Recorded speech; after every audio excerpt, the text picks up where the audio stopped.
Alright, here we go, part one, I guess. Just going to attempt to try and explain the streaming setup that I've come up with for everyone. It's just based around, obviously, what we want to do is savage sim racing, but you'll get the idea and you can apply it to anything. So just a little bit of background things that I've figured out.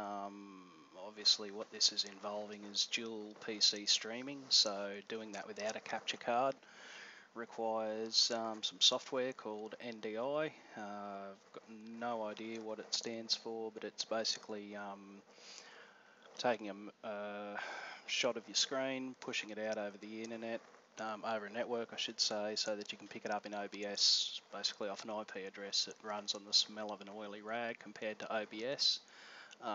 So that's the idea, is to get the processing that OBS needs off your sim PC and running it on another machine so that it doesn't affect your sim performance as much.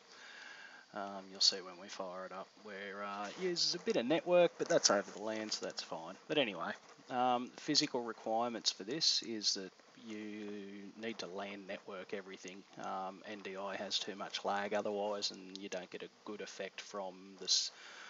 From the NDI capture. It's jumpy and it's shithouse. So physical requirements for your sim PC is any iRacing PC is going to be fine, as long as you've got a gigabit Ethernet port in it.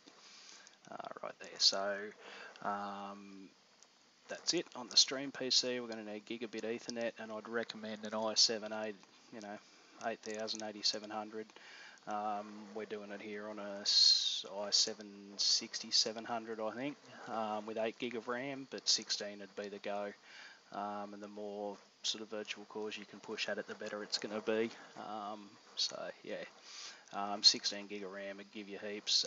8 gig would be fine as long as you're not running a camera 2, which is a second iRacing simulation on the stream PC, and then you need the 16 definitely.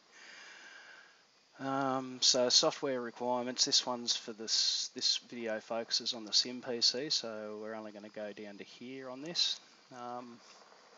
So we need whatever your iRacing setup is. So for the moment we're going to pretend that I run Oculus, so there's my tray tool, I've got Discord, I've got VRS, iRacing FFB, under NVIDIA control panel, setup sync. OBS I don't normally have on here, but I'm streaming, so hello. Yep, so that's what I've got. So I'm going to pretend that I don't have trading paints, although I normally do. But I've already downloaded most of the tools. All of these links go straight to the packages, not to the pages. So yeah, so I'll just start with trading paints. Just a refresher. We follow our nose through it. It's pretty straightforward. That's trading paints in, so I'll launch trading paints, probably pick up everything that I had. Just make sure that you have it starting on startup here. Automatically refresh your paints, clean them up when you exit is a really good idea, and clean up the existing ones before you fetch new ones. Update your own and show output from activity I always have here to make sure that it's cool. So just tick all of those and then close it off. And it should still be running down here, so that's trading paints. Next one we're going to do is the NDI tools. So double click again, it's pretty standard again as well. Just follow your nose through this. But when we get to the installation here, we're not going to do a full one. We're going to go custom, and the only thing we need is the scan converter.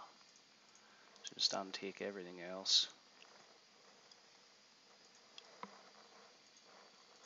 And away we go. And we're not going to view the introduction. I'm going to skip VB cable driver for now and do that last because that needs a reboot, and then we're going to come back and configure everything. So these other two, the live timing and the iRacing browser apps, don't actually have installers for them as such. So what I generally do with those is I just copy them straight to my program files. So paste into there.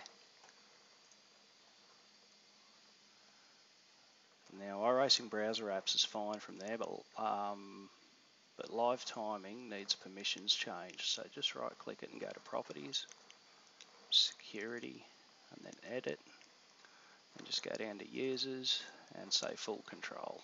That just gives everyone access to it with no problem. Yeah, and then what we're going to do is drop icons for those onto the start bar down here so that we can make that nice and easy to get to. And how we do that is we just go back to my PC,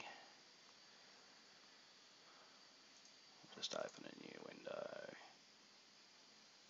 Where is it? Open a new window. And we go to users and your user name folder. So mine's obviously Wayne. Hello. App data, roaming, Microsoft, Windows, start menu, programs, startup. And that's for startup. That's the wrong place altogether. Just forget I said any of that. Go in, double click into your live timing folder that you've copied in, right click the program and pin to taskbar. How silly of me.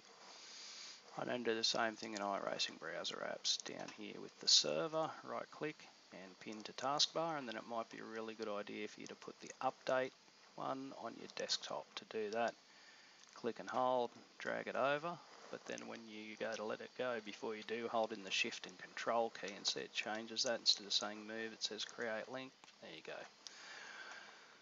So that's got those two ready to go. We've installed everything else as well that we need, except for the audio driver, which we'll go and do now. So I've done these two, and we're just going to go and sort out the VB cable driver, which is the last one on the list here.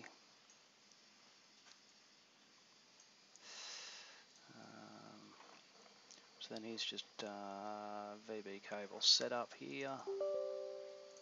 Away we go. It should start off another. Oh, sorry, 64-bit system. You must have to do the 64-bit. There we go. So install driver. It does need administrator mode. I'm sorry about that. Let's just start that one again. So we're going to right click here and start run as administrator.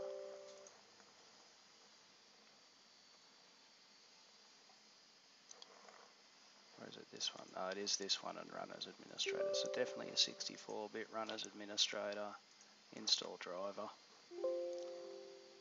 It says you need to reboot. Yeah, of course. Okay. Okay, so we've got all of that. We're just going to reboot and come back. We'll be back